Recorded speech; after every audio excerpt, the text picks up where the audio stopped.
what about him? I heard he ate a live duck once. Everything but the beak and feet.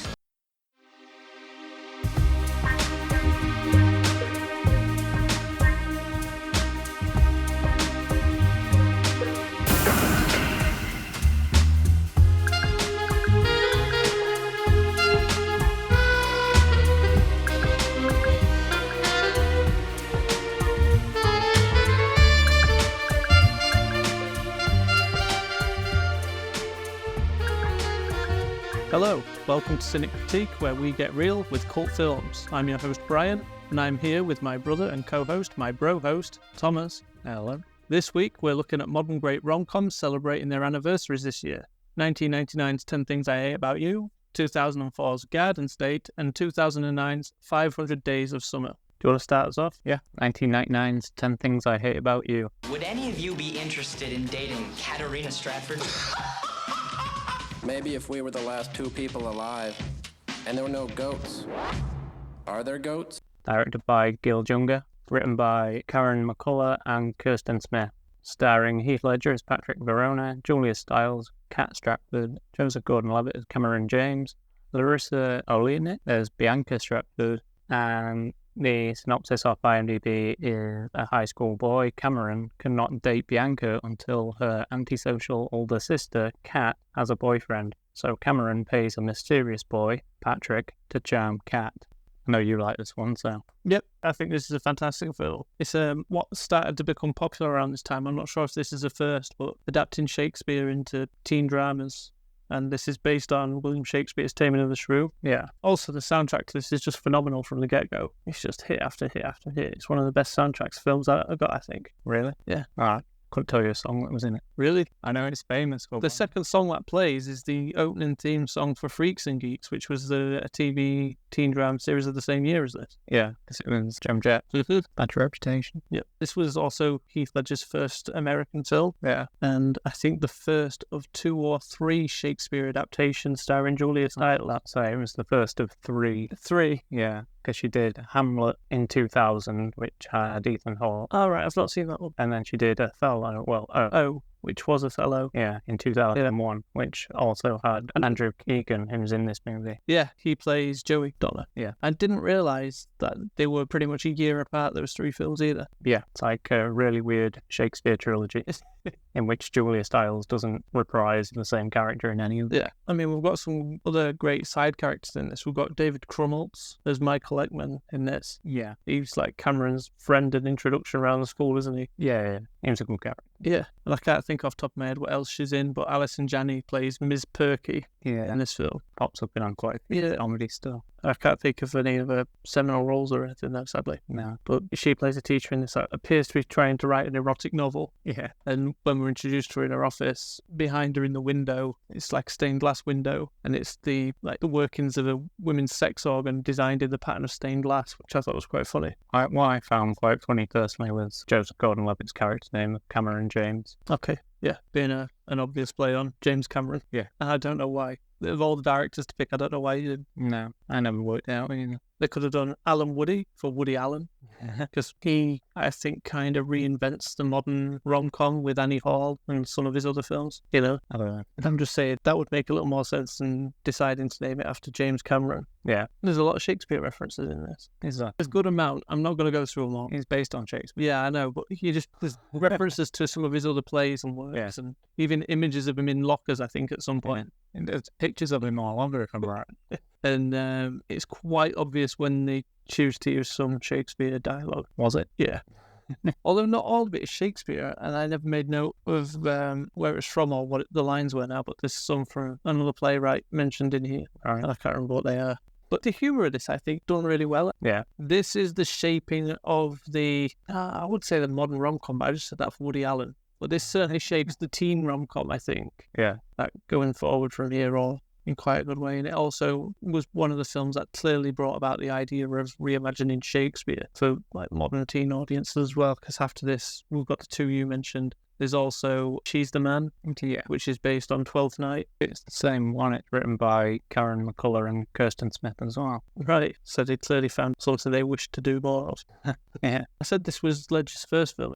Also, he was the last person cast in this film. Yeah. And before he came on board, they were looking at going with Ashton Kutcher or Josh Hartnett, Ah, yeah, I remember seeing that. which I don't know if it would have worked as well with them in this role. No. He brings a certain energy to it that I don't think they could have done. Like, there's a scene and he improvised. Well, he didn't improvise the scene so much, but he chose. There's a Bunsen burner burning in front of him. Yeah. He chose to wave his hand through the flames and add that little touch. Yeah. I don't think Kutcher or Hartnett would have done that. No, probably not. But it really adds to his character and what's said about him and so on throughout the film. Yeah. This is also, I think, now the second film we're discussing that's got Gabrielle Union in it as a supporting cast. Yeah. She was in Bad Boys 2. Yes.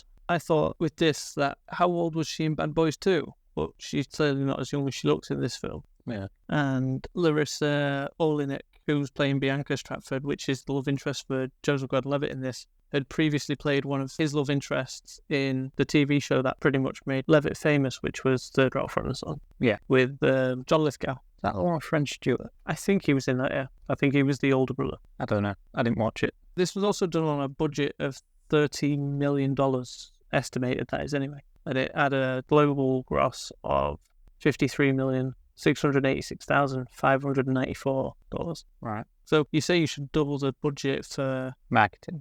marketing costs and so on. I'm not too sure if that's an accurate amount, but I would say that this would have made its money through DVD sales as well on top of that. Yeah? Yeah. This was a popular film at the time, and it'll probably made its money through the soundtrack. And I don't think they'll have doubled the budget on marketing for this film because I don't remember this film being particularly well marketed. Although I was 9 years. I was going to say I was 9 years old when it came out. And it weren't really a film you'd probably be looking at. Not at 9. Heath Ledger hadn't yet been in a Batman movie. No, he had been in Hercules, I think. He was in something weird like that, wasn't he? Was he? Yeah, I'm thinking of Ryan Gosling again. could be. He was young Hercules. Yeah, but I know Heath Ledger guest spotted in some sort of small-time TV show. Right. I think was filmed in Australia. I don't know. Let's see.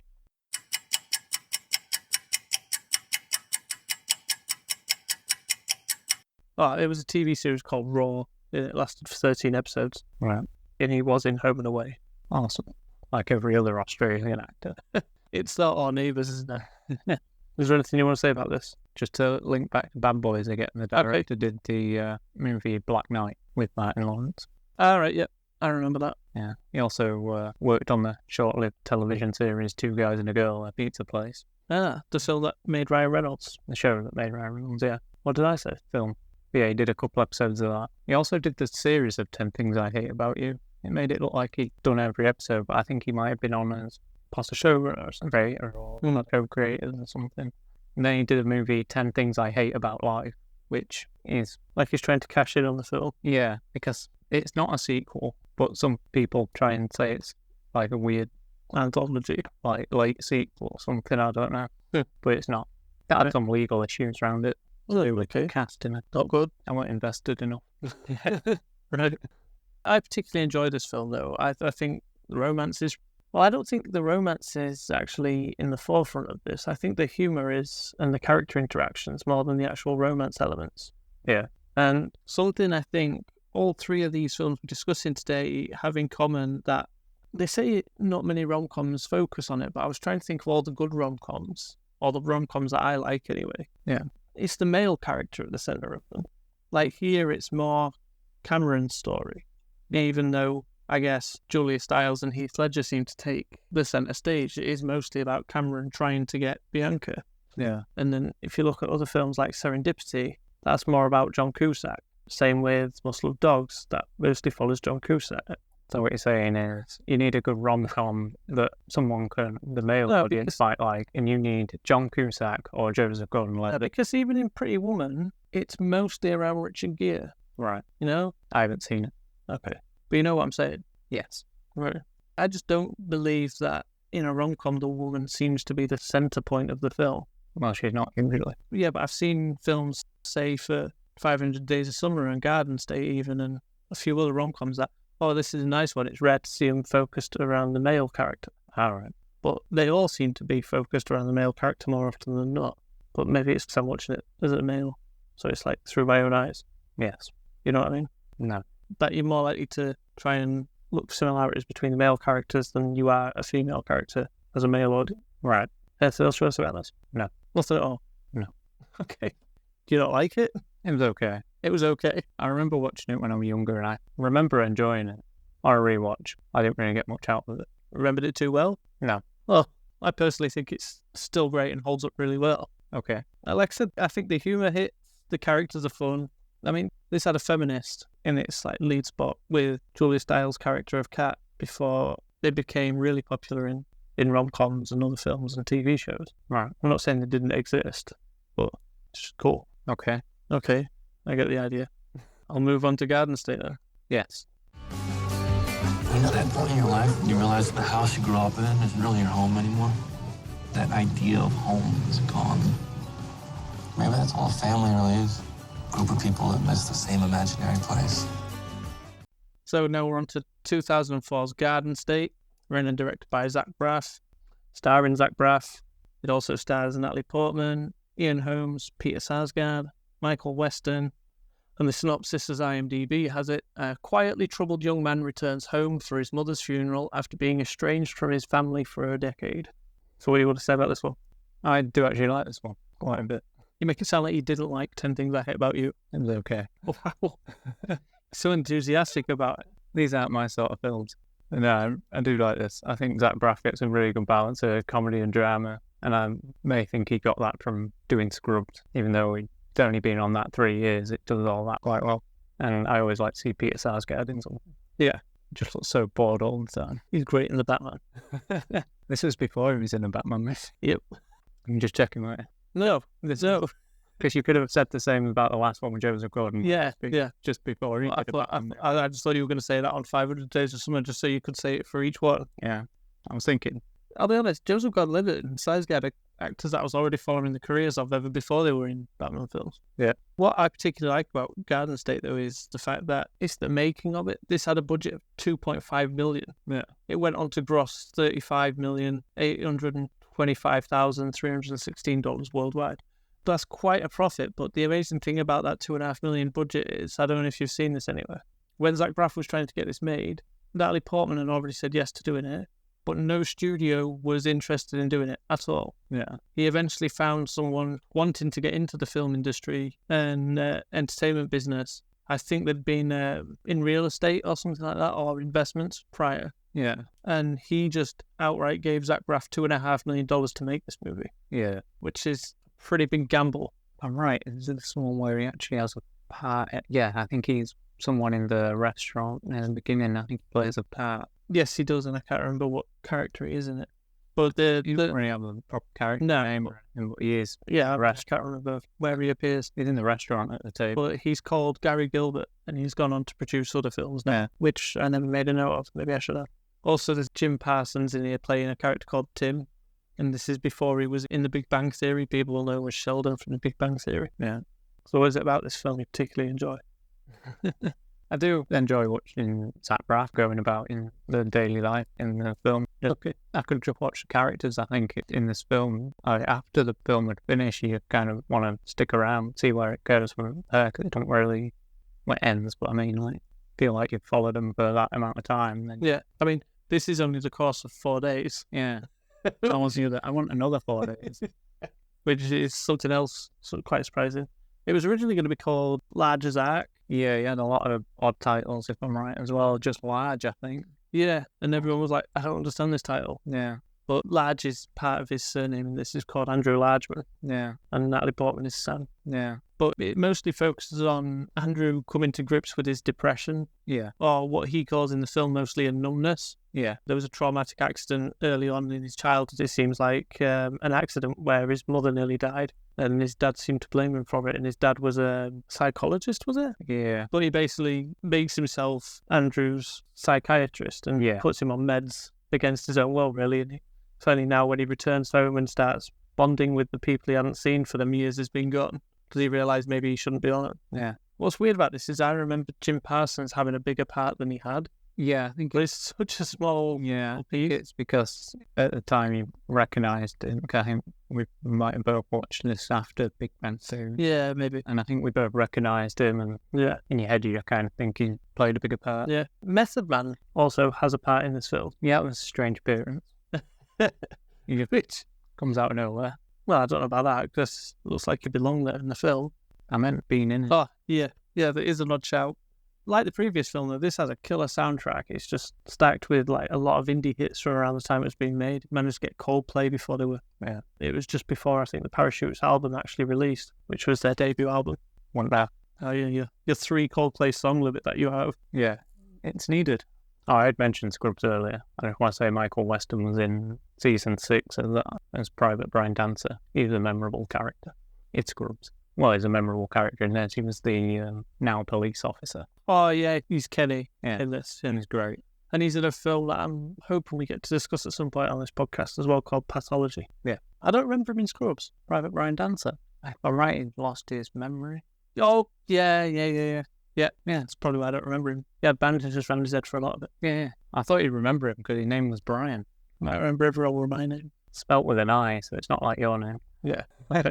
But I quite like this film. It seems to get mixed reviews now for Sam's character, Natalie Portman, because she's apparently the start of the manic dream pixie girl or whatever the trope's called. Yeah. That appears in other rom-coms and things since. But the guy that coined the phrase now has gone against that term because he thinks it's a sexist term, which I guess it kind of is.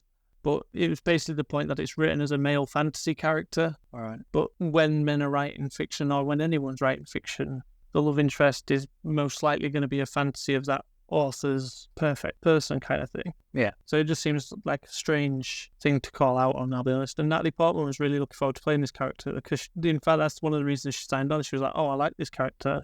No one's ever played a character like this before. So it was quite unique for her and she wanted to do it. Yeah. There's also some really great shots in Garden State. Yeah. Some odd ones as well, like, I mean, it wouldn't be spoiling if it said it opens on an airplane and everyone's in panic, but Zach Braff's character just looks really calm. Yeah. But like how it's done and how it's framed, there's a lot of isolation going on with Zach Braff's character throughout the film until he meets Sam and starts to mingle with his old friends again, which is quite interesting, I think, in terms of that. There's a good bit of visual storytelling there. Yeah. So he's integrating back into society and finding his life again, I guess. Yeah. Because you get a flashback of him in his room where I can't remember where he's living again before he flies back out here, but it's just a very white, clinical, empty room, pretty much. You'd think it was a hospital room, which I'm not sure if it's ever stated where it is, and it makes me wonder what was his life back there. Yeah. There's a lot that could be explored, I think, with this film, compared to the last film. Wasn't it a longer film originally? Yeah, I think this is an hour 45. And it was, I think, in an interview I listened to. If I find the interview, I'll have it linked in the description, because it was him basically discussing this. Would it been 20 years old this year? Yeah. But it was also to promote an upcoming project he's got that I can't remember now. But he basically had a nice little interview, a lot about Garden State and the makings of it. The podcast was to do with Garden State, actually. Yeah. But obviously it links with promoting his new project for him. So they got him on as a guest. Yeah. I do like him as a director as well. Yeah. Actor. I don't think I've seen all his films. No, I haven't seen... I've seen The Last Kiss and I've seen The X. But I don't think they're directed by him. I was going to say, I don't know if they're both written and directed by him. If I'm right, did Going in Style. Which I particularly enjoyed. I mean, yeah, that was a good comedy in it. Again, it did have drama in it, and it was well balanced. And he did Wish I Was Here, which I haven't seen. No, I haven't seen that one. And that's supposed to be good. And then he's done, is it A Good Person? Yeah, I think was that the latest one? Yeah. Which I think was last year now. Yeah, and I want to watch that. And he's got another one, it sounds like, coming out this year. Yeah. So I think he gets that balance right between comedy and drama, and I think that might come from Scrubs. And even when you go on about the directing in this, I think you get some odd stuff in Scrubs that they used to do, and I think he puts that into his films as well. There's also a small character in here that he goes back to that's working in a department store. Yeah. The character's called Carl and he's played by Jeffrey Aaron. And I brought that up because he is also a star in the next film, 500 Days of Summer. Yeah. So I thought that was pretty cool how the 3 films link, and they're all quite similar in the fact that they're quite big rom-coms celebrating an anniversary that use music really well in their soundtrack. Yeah. But Garden State, it's almost dreamlike with how it floats from its scene to next scene to next scene, which makes sense as well because Zach Braff said that he wrote it as more like a series of vignettes of his childhood and upbringing and his life at the time of writing. Because I think he said he started writing this when he was in college before he got the Scrubs role. Yeah. While he was working as a waiter himself somewhere. Yeah. And struggling with depression. Apparently he was still struggling with depression writing this while he was in Scrubs as well. I think part of that shows in how his character reacts to things in the film. Yeah. As somebody who's struggled with depression themselves, it's quite nice to see it done this way. I don't think everything is perfect for recovery of depression in this film. It's more of like, I wish this would help me out my depressive state with this film, I think, more than the actual way to break it, because he just goes cold turkey on his meds, which probably doctors wouldn't recommend. Yeah. And starts making some pretty quick decisions about things in life, whereas probably at a stage, really, you wouldn't make those decisions. Yeah. But it is just a film at the end of the day. Yeah. I mean, it's clearly a big passion project for him anyway. Yeah. For anybody that hasn't seen the film, they'll probably recognise it for the scene where they're wearing bin bag lines in rain, which is often an image used from this film, or where Zach Braff's wearing a shirt that blends into the wallpaper in the back of it. Yeah. I think that image kind of speaks volumes to the character himself in this film. Yeah. Yeah, how he's there but not there. Yeah. Going unnoticed. Yeah. Blended into the background. Yeah. Also, it was an odd choice that they got Ian Holm for his father. Yeah. I mean, it's not a big part, but I think it seems like a bit like an odd actor to get for the part. Yeah. Which, I suppose so. there's also something about that family, that dynamic he's got with his dad in this that reminds me of Donnie Darko. I'm not quite sure what it is, but I think this would maybe make a great pairing with Donnie Darko. It could just be the fact that we've got this troubled person trying to interact with his family and friends, and it's not quite going the way he wants. Maybe. But I think there's a good back-to-back pairing with those two films. Is there anything else you want to say about this? When you mentioned Ian Holm for some reason, I thought you were going to mention how it was odd that there was two actors in this from big trilogies of like from 99 to sort of early 2000. I've also got Ian Holm from Lord of the Rings. from Star Wars and Natalie Portman from Lord of the Rings. Yeah. All right. Is that what you were going to say? Natalie Portman from Star Wars. Yeah. Ian Holm from Lord of the Rings. Yeah. But yeah. I knew what I was saying. Yeah. And if we're lucky, Peter Sarsgaard, Batman trilogy. Well, you don't think Batman 2's happening? No. Don't think Batman 3's happening at this point. I can wait. I waited long enough to get the Batman. They're always making Batman films. Are you wanting to move on to the next? We can do, yeah. Kooky. Wait, what happens if you fall in love? You don't believe that, do you? What? It's love, it's not Santa Claus. 2009's 500 Days of Summer. Directed by Matt Webb. Written by Scott Neustadter and Michael H. Weber. Starring Joseph Gordon-Levitt as Tom, Zooey Deschanel as Summer. And the synopsis is, after being dumped by the girl he believes to be his soulmate, hopeless romantic Tom Hansen reflects on their relationship to try and figure out where things went wrong and how he can win her back. Did you like this one? I did, yeah. This was a first-time watch for me. It's been on my list since it came out. Yeah. So I'm a bit gutted it took me so long to get around to it. So I think I'd have enjoyed it if I'd have watched it sooner. More or less. More. All right. I'd have enjoyed it more if I'd have watched it sooner. But there's some really good stuff in this. Just to fill out the cast, there's Jeffrey Aaron that I mentioned from the Other State playing one of Tom's friends, Mackenzie. Yeah. Chloe Grace Moretz plays Rachel, which seems to be Tom's sister. I think so. We've got Matthew Gray Gubler as Paul, which is one of his other friends. Yeah. And Clark Gregg as Vance, which looks to be the guy in charge of the office where he works. Yeah. Where Tom works, that is. Yeah. Also, I don't know if you know, but the writers of this went on to do Fault in Our Stars and The Disaster Artist. Oh, yeah, I knew Disaster Artist. Yeah. But there's some really good stuff in this. There's a scene that's really well done, I think, towards the end about reality and expectations. Yeah, that is a good scene. There's also a really good scene where Tom goes to the cinema and starts watching some old black and white films, but then it's like he's daydreaming because it's him in these little black and white sort of films as well. The aspect ratio changes to the more box format to make it look like an old film while he participates in them as these other little characters in these silent films. And I think that's a really great scene.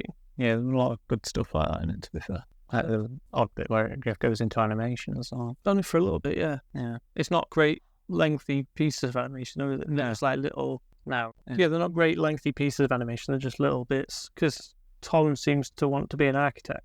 Yeah. So he likes to draw and stuff. Yeah. It's also very easy to see how Mark Webb went on to direct the Amazing Spider-Man films from this, I think. Yeah. Even though the city's not a character in this film, he treats it like one with Tom's interest in architecture. And I think that's something he brings to those Amazing Spider-Man films in a good way as well. Yeah. He seems like a good director. It's a shame he doesn't seem to be doing much since them Spider-Man films. Yeah. Or nothing that I seem to make note of. I think he's been doing TV work. Yeah.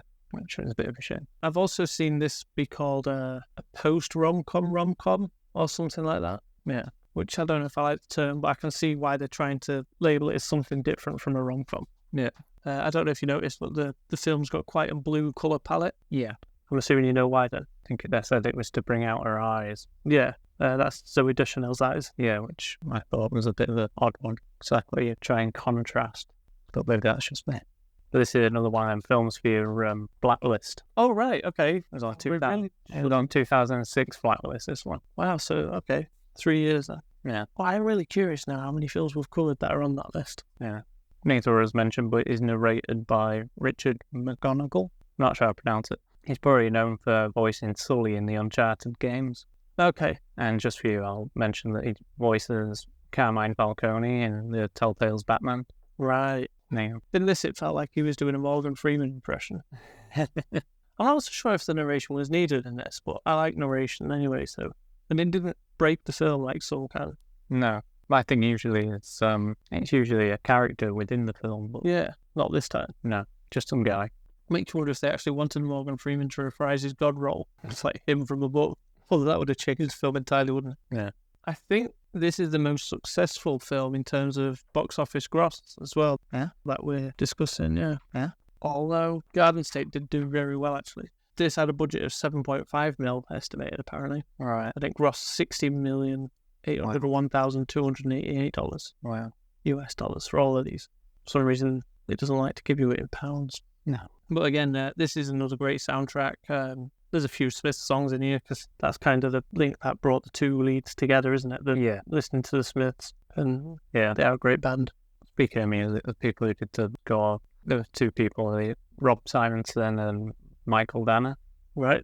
They worked on the TV series Dollhouse together, and don't think they worked on anything else together. Right. But Michael Danner, he did the TV series Camelot, and then he's done the movies Little Miss Sunshine, which I thought, that kind of... Great film. Yeah, I thought that kind of made sense for him doing a film like this. And then he did Lakeview Terrace and 8mm, which 8mm is like the opposite to them.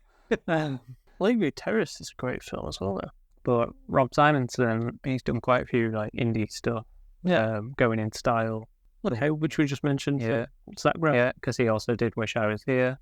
Okay. He did The Way, Way Back, did Finding the Way Back, he did Tully, did Burnt, did The Whale, did Foxcatcher, and he's also going to be doing Deadpool and Wolverine. Nice. Yeah. That's film to look forward to.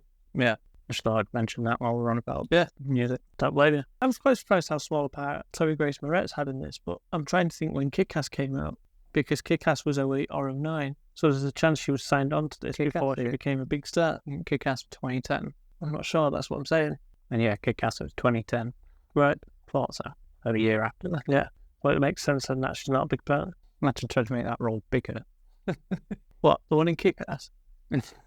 This. Well, I kind of thought she was going to be, because of, like, she seemed to give him some really sound advice. Yeah. And I thought, she's going to be some weird savant type. Is it savant? I don't know. Like a noble figure. Anyway, like an oracle, a guru. Any more you want to say about this? It did remind me of Gordon Levitt's Mr. Corman series that he did for Apple. Oh, yeah, just a couple of years or so ago. Yeah. I really enjoyed that show. Parts of this, but I could kind of see what he'd... Young professional guy struggling for love. Yeah. I mean, I really like Don John that he did as well. Yeah, he seems like a good writer-director. Yeah. Don't know what else he's doing. No. I remember for one time he was long attached to Sandman as an AV, and also I just remembered it in the Beverly Hills Cop. Oh, he is in the new one. I haven't looked it up yet because it comes out tomorrow, I think, as we're recording this anyway. Yeah. But I think he's going to be Judge Reinhold's son. Right. That's what I'm thinking anyway. Right. When you think of the age of him. Yeah. And the looks, I think. They've got a similar look to them. Yeah. I think that would work. Anyway, let's go back to 500 Days of Summer. Yeah. Is there any more you want to say? I don't think so. No? No. Okay. Well, I think all three of these are worth checking out then. Yeah. I think they've got less funnier. They were supposed to be funny. You know they were. But if I was to pick a favourite, it's got to be 10 Things I Hate About You. The soundtrack's got more energy. It's more fun, it's more upbeat, and it's funnier. They were supposed to be funny. Oh, you know they were funny. It depends what you're into. These aren't my sort of films. Well, I always like Garden State, and 500 Days to Summer was alright as well. They're not terrible films, but they're just not my thing. Well, I would watch them all again. I'd probably watch them again, but I'm in no rush, unless I'm doing Zach Braff season. Oh, just to go back to the black and white thing, with the films that Tom's watching. Yeah. They're all Ingmar Bergman parodies. Yeah. The scenes, they're all parodying Ingmar Bergman films. Right. I remember spotting the, is it Seventh Seal? Yeah. I remember particularly that one, but I couldn't actually tell you the names of the others. That one gets parodied a lot. Yeah, it does. Bill and Ted. Yeah. Whatever the second Bill and Ted is. Bogus Rules. Is it? Yeah. Oh. Cheating Death. All right. Yeah, It's a great scene. yeah. So, shall I wrap up, or is there more you want to say about these? I wrap it up. Yes, you are. My bad. If you've got nothing more to say. No, I ain't got anything to say. So that's the end of the show. Thank you for joining us this week, and if you haven't already, click like and subscribe. A glowing review would also be appreciated. We are cynic_critique on X and Instagram.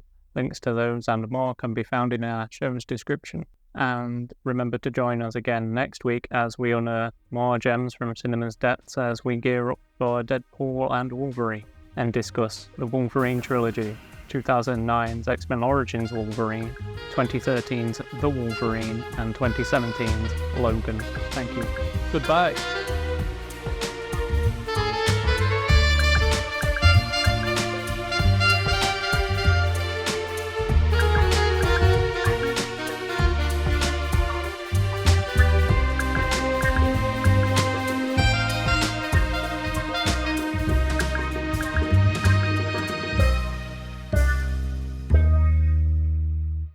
I want new ones. And what do you want him to say? Wolverine.